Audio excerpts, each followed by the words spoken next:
Hello students, welcome back to the another amazing question जो कि हमारे पास क्वेश्चन 15th होगा और ये आपके पास क्वेश्चन है एप्लीकेशन ऑफ सिमिलैरिटी का। तो क्वेश्चन आपके पास 1 मार्क्स में आ सकता है बच्चों ये, और चांसेस है कि 2 मार्क्स का क्वेश्चन भी ये बन सकता है। तो एप्लीकेशन ऑफ सिमिलैरिटी कैसे अप्लाई होगा इसमें ये भी हम देखेंगे। A vertical pole of length 6 meters cast a shadow 4 meter long on the ground at the same time. ये इंपॉर्टेंट है बच्चों इसमें, ठीक है। At the same time a tower casts a shadow 28 meter long. Find the height of the tower. तो यहां पे सबसे पहले बच्चों मैं एक पोल बना लेता हूं।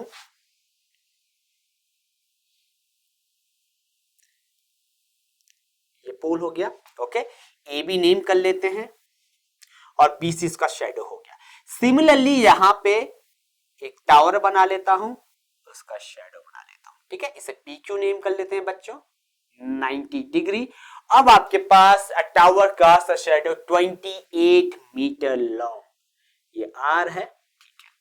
तो पी की टावर है, ए बी हमारे पास ए बी हमारे पास पोल है, पी की टावर है बच्चों, दोनों का शैडो है। अब इन दोनों क्वेश्चंस को हम किससे बनाएंगे? With the help of triangles. तो यहां पे हम ज्वाइन कर लेते हैं ए सी को और यहां पे हम ज्वाइन कर लेते हैं पी आर को। अब बच्चों यहां पे सबसे बड़ा कंसेप्ट है सेम टाइम का। सेम टाइम मतलब बच्चों जब भी सन फॉल करेगा, किसी भी आपके पास ऑब्जेक्ट का शैडो जब फ्रेम बनता है तो वहां पे आपके पास जब सेम टाइम दिया है तो एंगल ऑफ एलिवेशन हमेशा सेम होगा। एंगल ऑफ एलिवेशन क्या होता है? जो एंगल होता है लाइन ऑफ साइट और किसका? आपके पास हॉरिजॉन्टल लाइंस का।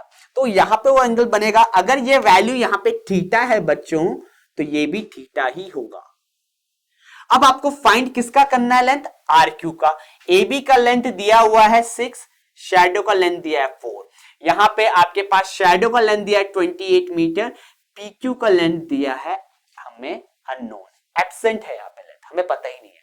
अब हमें पता है कि अगर इन दोनों ट्राइंगल्स को मैं सिमिलर प्रूफ कर लूं तो पी क्यू का लेंथ फाइंड आउट कर सकते हैं। क्यों? क्योंकि हमारे पास करस्पॉन्डिंग साइड्स क्या होंगी? प्रोपोर्शन में होंगी।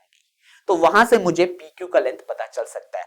तो स्टार्ट करते हैं question. In triangle A B C and triangle P Q are.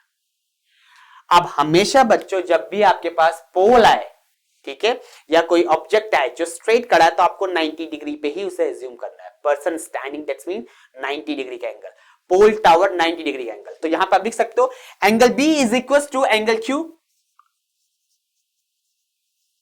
Each 90 degree. Similarly angle C is equal to angle R. Reason दोगे बच्चों? Same angle of elevation.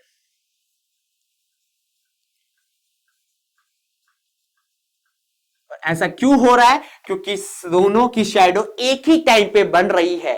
सन जब एक ही पोजीशन पे है तो वहां पे एंगल ऑफ एलिवेशन भी सेम होगा। तो इसीलिए यहां पे एंगल सी का वैल्यू एंगल आर के बराबर।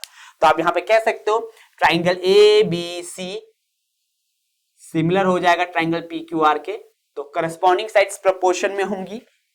ए B by P Q equals to B C by Q R equals to AC by PQ. Reason? Corresponding sides are proportional.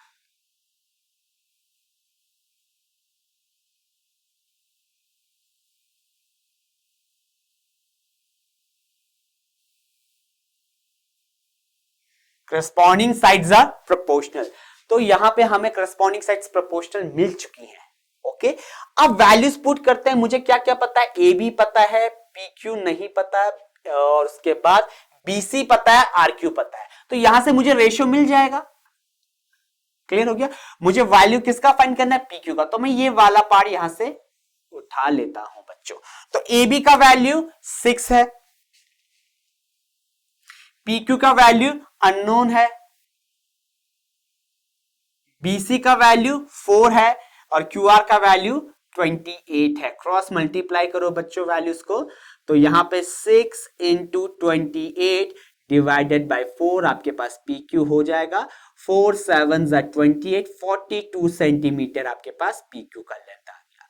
यानी यहां पे जो आपके पास टावर है उसका लेंथ 42 सेंटीमीटर होगा, तभी वो 28, sorry it's given in meter, तो यहां पे मीटर लिख लेते हैं बच्चों, 42 मीटर होगा। क्लियर हो गया, क्योंकि यहां पे डायमेंशंस हमें मीटर में गिवन है।